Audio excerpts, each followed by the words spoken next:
शुक्लां ब्रह्मविचारसार परमामाद्यां जगद्व्यापिनीं वीणापुस्तकधारिणीम् अभयदां जाढ्यान्धकारापहाम् हस्ते स्फाटिकमालिकां विदधतीं पद्मासने संस्थितां वन्दे तां परमेश्वरीं भगवतीं बुद्धिप्रदां शारदाम्।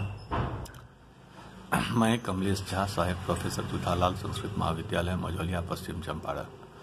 मैं आज उपशास्त्री की कक्षा के छात्रों के लिए, जिनका विषय व्याकरण है, उनके लिए सिद्धांत कौमुदी नामक पुस्तक पढ़ाने जा रहा हूं, जिसका कि संज्ञा प्रकरण का प्रसंग चल रहा है, जिसमें मुख नासिका वचनो अनुनासिक सूत्र की व्याख्या चल रही है,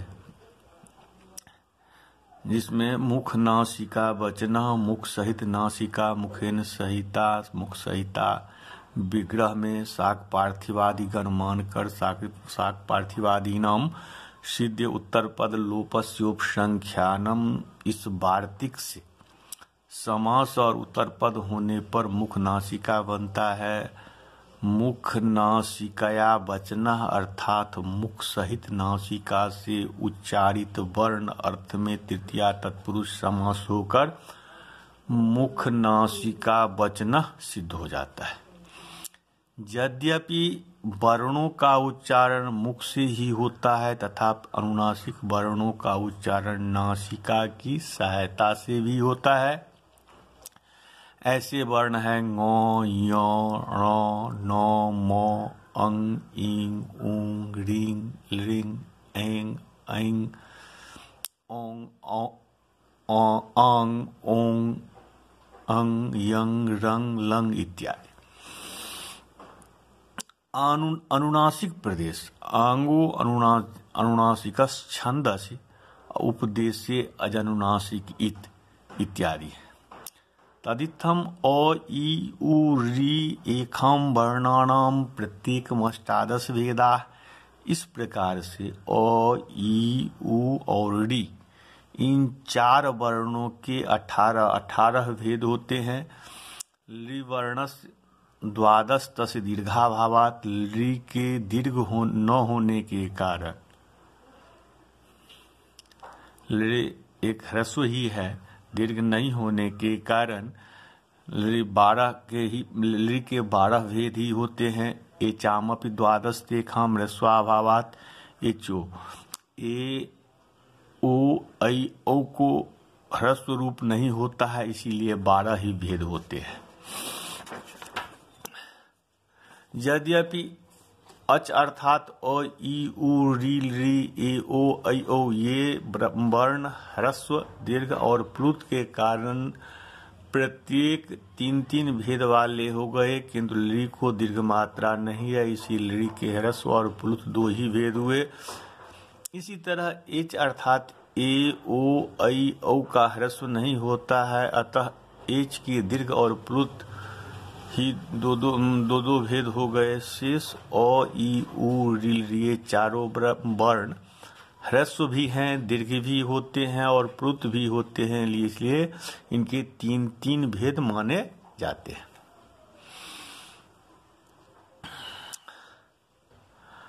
अब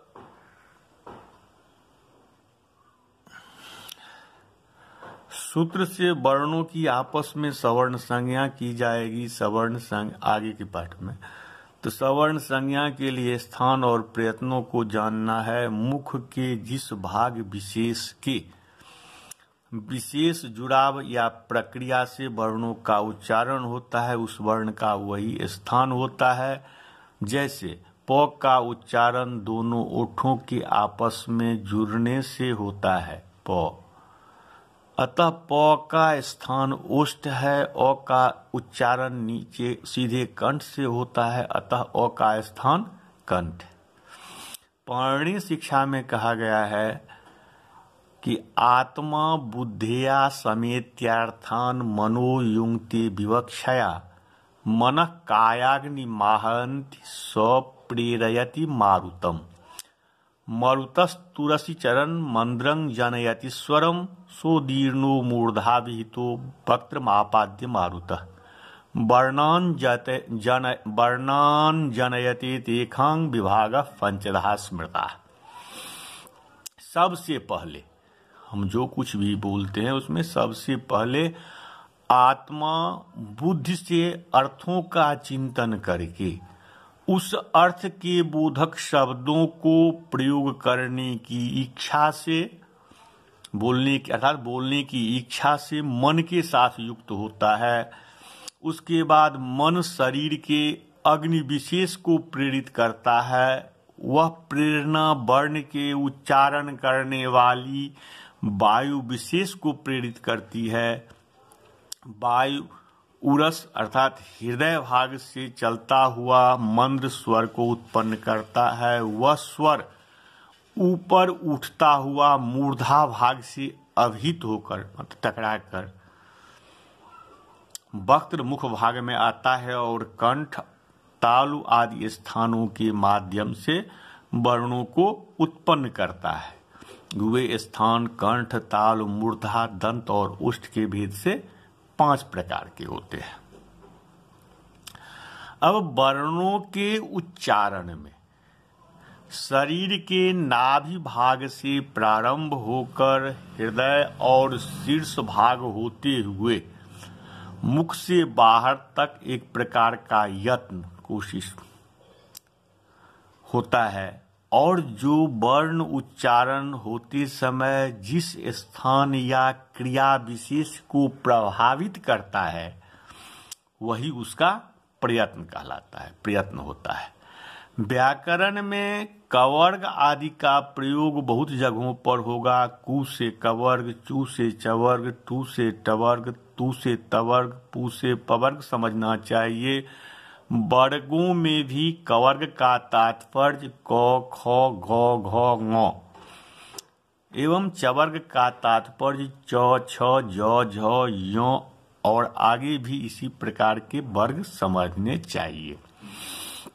विसर्ग के 3 भेद हैं। जो सर्वत्र प्रचलित 2 बिंदु वाला उसे विसर्जनीय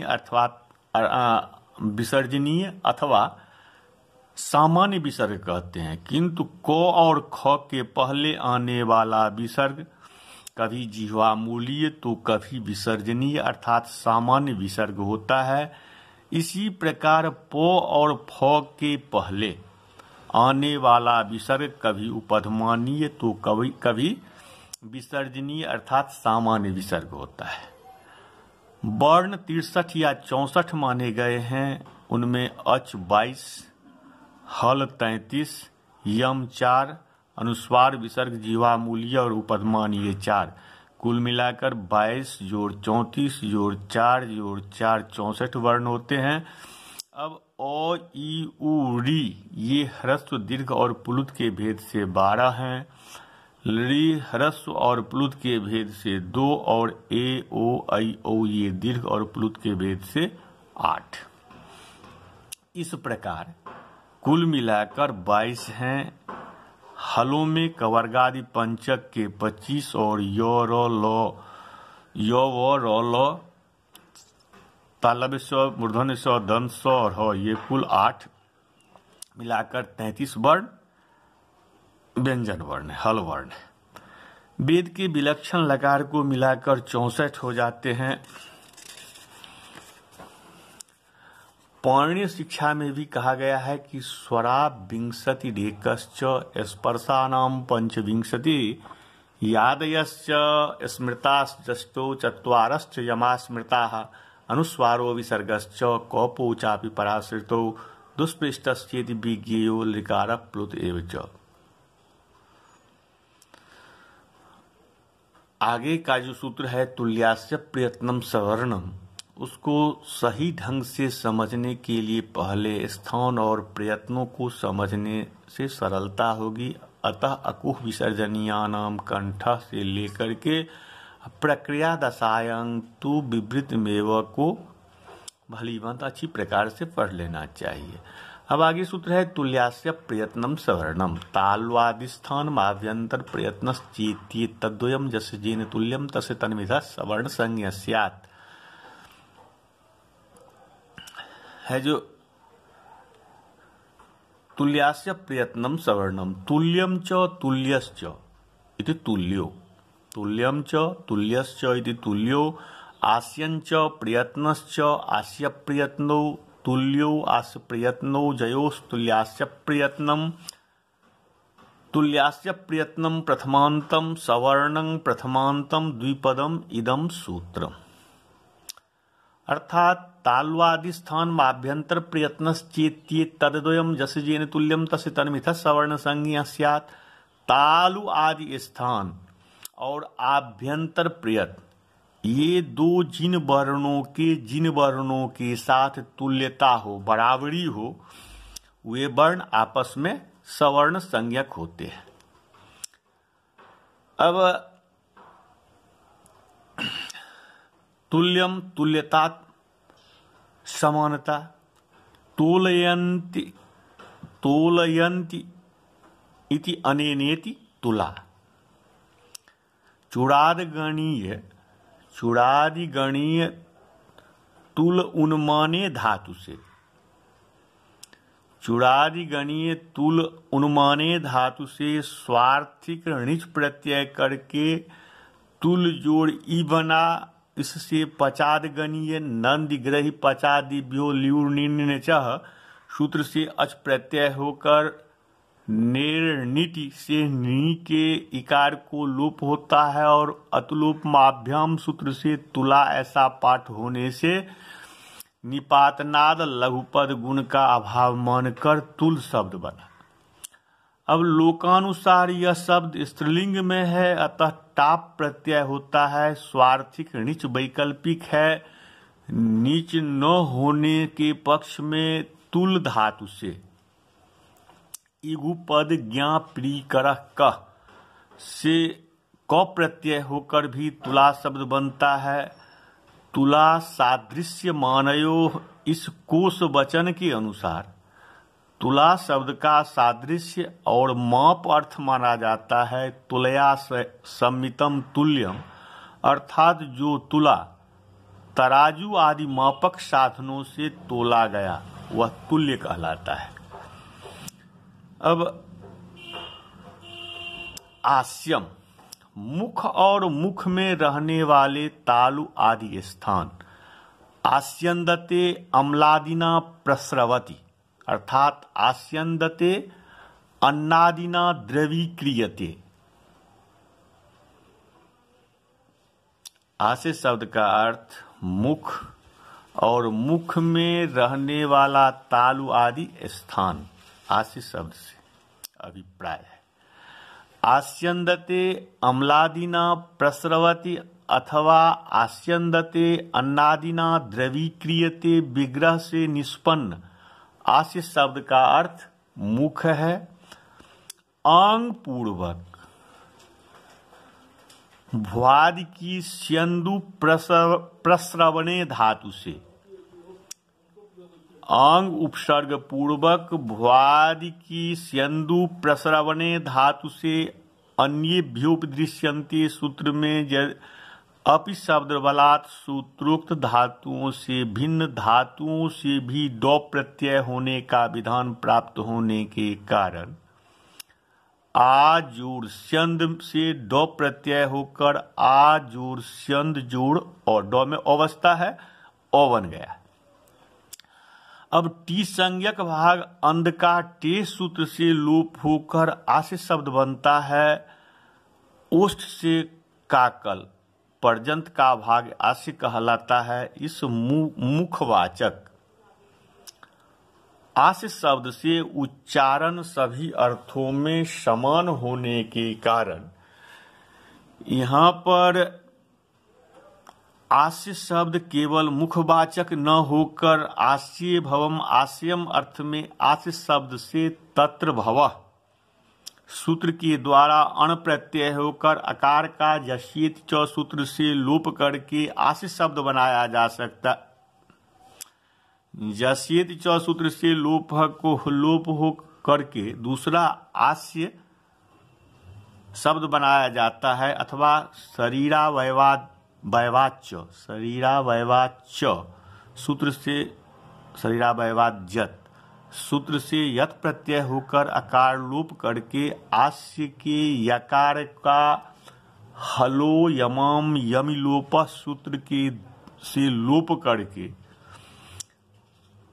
करके भी आस्य शब्द बनाया जा सकता है। इसी तरह से सिद्ध आस्य शब्द का तालु आदि स्थान अर्थ हो जाता है प्रयत्न, वर्णों के उच्चारण का यत्न विशेष। यत्नं यत्नः विग्रह में भ्वादि की यति प्रयत्ने, भ्वादिगणीय यति प्रयत्ने धातु से यज याच यत विच्छ प्रच्छ रक्षो नंग सूत्र से नंग प्रत्यय होकर यत्न शब्द बनता है। प्रकृष्टो यत्न प्रयत्न, प्र शब्द के साथ यत्न शब्द का प्रादि समास, प्र शब्द के बल से यहाँ आभ्यंतर प्रयत्न ही गृहीत होता है, बाह्य प्रयत्न नहीं।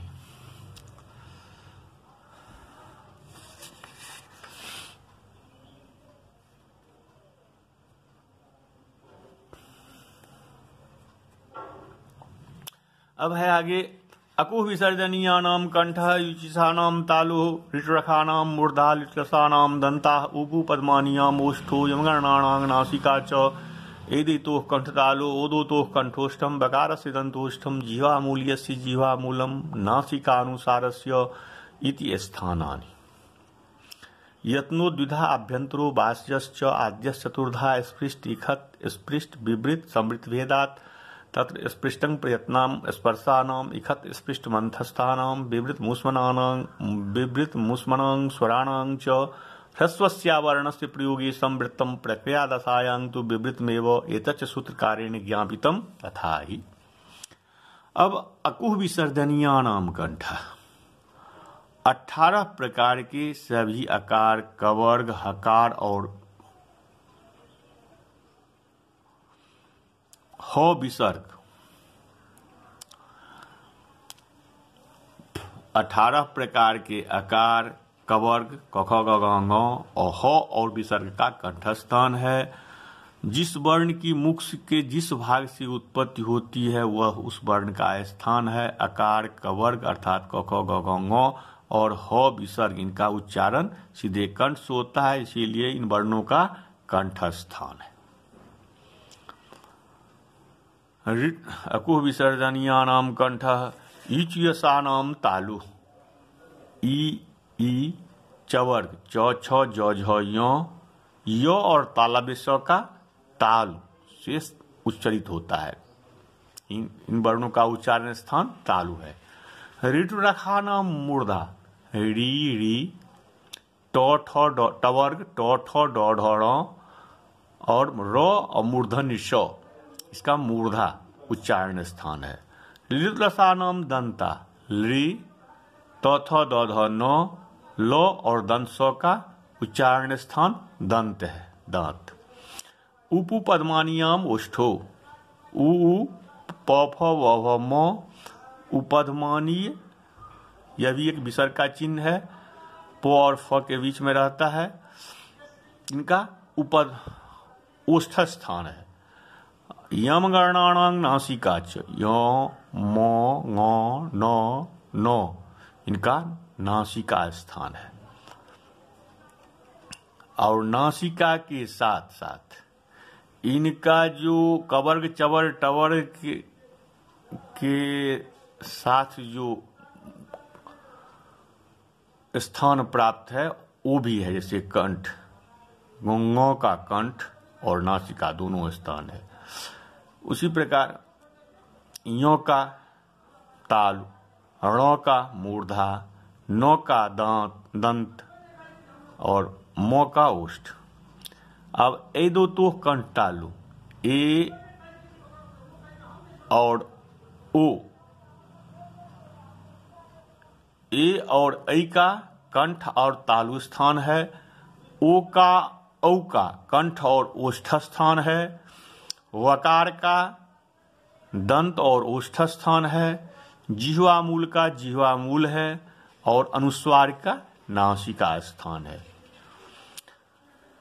इस तरह से ये वर्णों के उच्चारण स्थान बतलाए गए हैं। और उसके बाद यत्नो द्विधा, हम उच्चारण वर्णों का कुछ भी शब्द बोलने के लिए उसमें जो प्रयत्न करते हैं,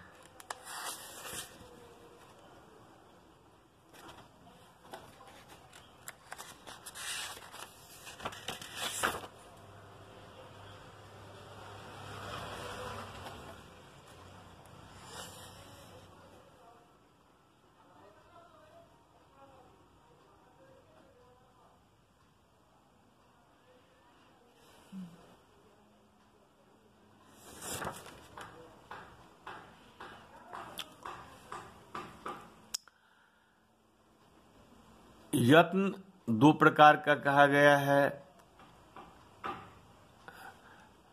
एक आभ्यंतर और एक बाह्य। हम जो कुछ भी शब्द बोलने की कोशिश करते हैं उसके लिए हमको प्रयत्न करना पड़ता है। वो प्रयत्न दो प्रकार का होता है, एक आभ्यंतर और एक बाह्य। यत्नों का आभ्यंतरत्व वर्णोत्पत्ति पहले की स्थिति और बाह्यत्व वर्णोत्पत्ति के बाद की स्थिति को समझना चाहिए, ऐसा कुछ लोग मानते हैं। यत्न शब्द की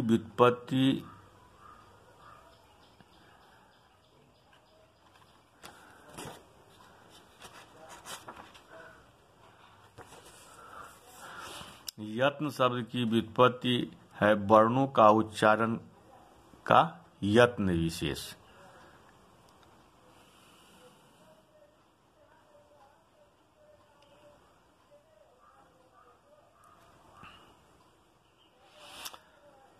अब यत्नः विग्रह में भ्वाद की यति प्रयत्ने धातु से यज याच यत बिच्छ प्रच्छ रक्षो नंग सूत्र से नंग प्रत्यय होकर यत्न शब्द बनता है। प्रकृष्टो यत्न प्रयत्न प्र शब्द के साथ यत्न शब्द का प्रादि समास प्र शब्द के बल से यह आभ्यंतर प्रयत्न ही गृहीत होता है, बाह्य प्रयत्न नहीं।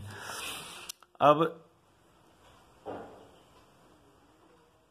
यहाँ द्विविधा अर्थ में द्वि शब्द से संख्याया विधार्थे धा धातु के द्वारा धा प्रत्यय होकर द्विधा शब्द बनता है। उसकी तद्धितस् चाहे सर्वविभक्ति सूत्र से अव्यय संज्ञा होता है। अव्यय होने के कारण विभक्ति का अव्ययादाप सुपर से लुक हुआ है।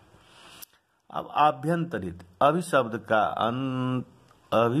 का अंतर शब्द के साथ प्रादयो गताद्यर्थी प्रथमाया से समास होने पर अभ्यंतर शब्द बनता है। अभ्यंतर ही आभ्यंतर है अथवा अंग पूर्वक अभ्यंतर से आभ्यंतर भी हो सकता है।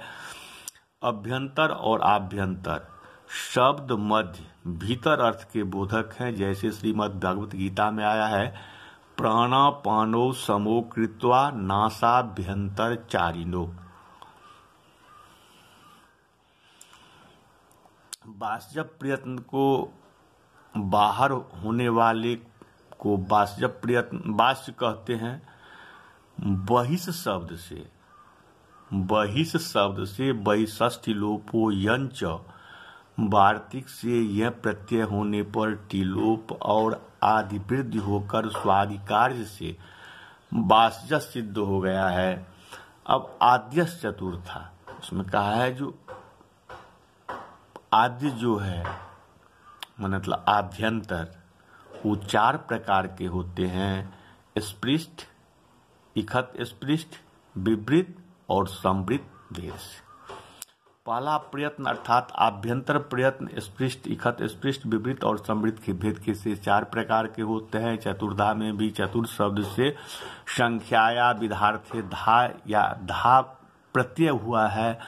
आ प्रथमम दीयते गृह्यत इति आदि अंग पूर्वक दा धातु से उपसर्गे धो की सूत्र से की का ई प्रत्यय होने पर आतो लोप इति च सूत्र से आकार लोप होकर आदि शब्द बनता है। अब आदो भवः आद्य आदि शब्द से दिगादिभ्यो जत सूत्र के द्वारा यत प्रत्यय होकर आद्या बना है। स्पृष्टम आभ्यंतर प्रयत्न का एक भेद स्पृशति स्म अर्थ में स्पृश स्पर्शी धातु से एकता प्रत्यय होकर स्पृष्ट शब्द बनता है। ईसत स्पृष्ट, ईसनम इखत थोड़ा, इस गत्यादो धातु से उनादि की अत प्रत्यय करके ईसत शब्द बनता है। इखत चादह स्पृष्टम, विग्रह में कर्मधारय समास होकर इखत स्पृष्ट शब्द बनता है। विवृतम, विवृत मतलब विस्तृतम फैलाव। बी पूर्वक ब्रीय वर्णे धातु से एकता प्रत्यय होकर विवृत शब्द बनता है। सम पूर्वक ब्री धातु से समृत शब्द बनता है। तत्र स्पृष्टं प्रयत्नं स्पर्शा, उनमें स्पर्श संज्ञक वर्णों का स्पृष्ट प्रयत्न है।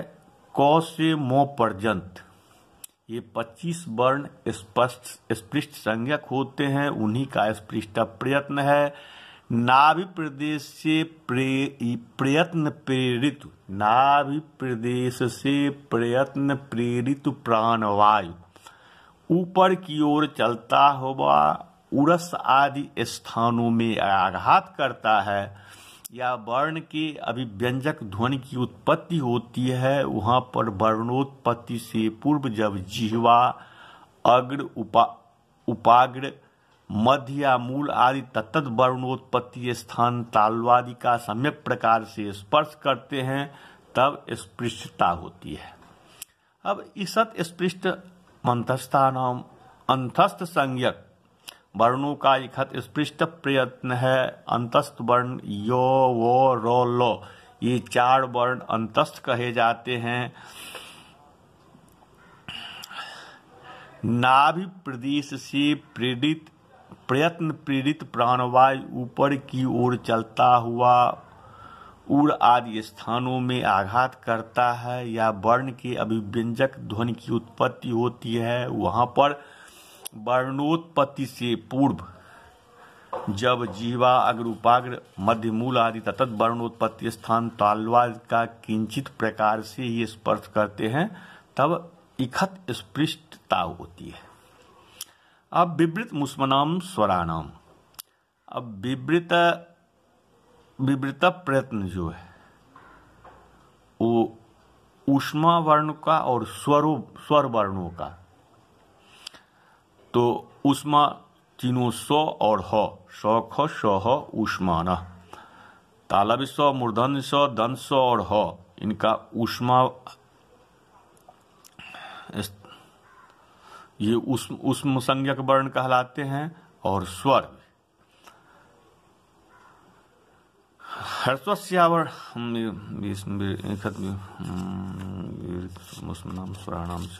ह्रस्वस्यावर्ण से प्रयोगे संवृत्तम, और ह्रस्व अवर्ण का प्रयोग अवस्था अर्थात उच्चारणावस्था में संवृत्त प्रयत्न, और साधनिका अवस्था में अर्थात प्रयोग सिद्धि की अवस्था में विवृत प्रयत्न ही रहता है। ह्रस्व अवर्ण का प्रयोग लोक में व्यवहार काल में शास्त्रीय प्रक्रिया से परिनिष्ठित राम, रम इत्यादि शब्दों के प्रयोग की अवस्था में संवृत्त प्रयत्न होता है, यह तात्पर्य है। प्रयोग प्रयुज्यते अर्थ में प्रपूर्वक युजिर योगे धातु से भाव या कर्म अर्थ में घय अप्रत्यय होने पर धातु के जकार को चजो कुह घृण्यतो से कुत्तु गकार होकर और लघुपद गुण होकर प्रयोग शब्द बनता है। प्रक्रिया दशायाम तो विवृत में वो प्रक्रिया प्रकर्षाय कर्णम प्रक्रिया डुक्रिय करने धातु क्री धातु से कृष शौच से भावार्थ में स्व प्रत्यय और उसके सित होने के कारण सार्वधातुक संज्ञा होने के बाद उसके परे रहते सार्वधातु के यक सूत्र से यक प्रत्यय और ऋंग संयंग लिंगछु सूत्र से ऋकार के स्थान में ऋंगादेश होने पर टाप होकर प्रक्रिया शब्द बनता है। उत्पादन अधिकार आदि इसके अर्थ हैं। दशा अवस्था विशेष, दशति अर्थ में दंश दशने धातु से मूल विभुजादिव्य का सूत्र के द्वारा मूल विभुजादीनांग सिद्धे को प्रत्यय संख्यानम वार्तिक से को प्रत्यय करके अर्थात पचादि अच करने पर जप जब दह दस सूत्र के निर्देश से कित नित परे न होने पर भी नकार का लोप होकर 10 शब्द बनता है। अब स्त्रीत्व विवक्षा में टाप प्रत्यय होकर दशा शब्द सिद्ध हो जाता है। प्रक्रियाया दशा प्रक्रिया दशा प्रक्रिया दशा तस्यांग प्रक्रिया दशायाम, अर्थात यद्यपि शब्द प्रयोगावस्था में भले ही संवृत प्रयत्न हो, किंतु प्रयोग सिद्धि की अवस्था में सूत्र प्रवर्तन के द्वारा शास्त्रीय प्रक्रिया करने की स्थिति में तो ह्रस्व अवर्ण का विवृतत्व ही रहता है। एतच्च सूत्रकारेण ज्ञापितम, ह्रस्व अवर्ण का साधनिकावस्था में विवृत प्रयत्न ही रहता है। यह बात सूत्रकार पाणिनि जी ने ही ज्ञापित किया है।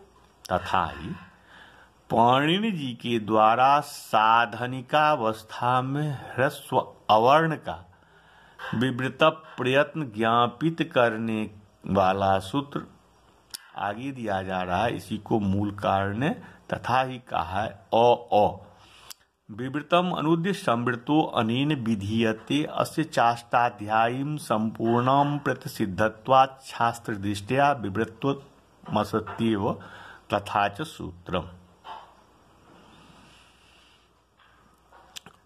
अविवृत प्रयत्न वाला ह्रस्व आकार के स्थान पर असंवृत प्रयत्न वाला आकार होता है। विवृतम अनुद्य अनेन संवृतो विधीयते।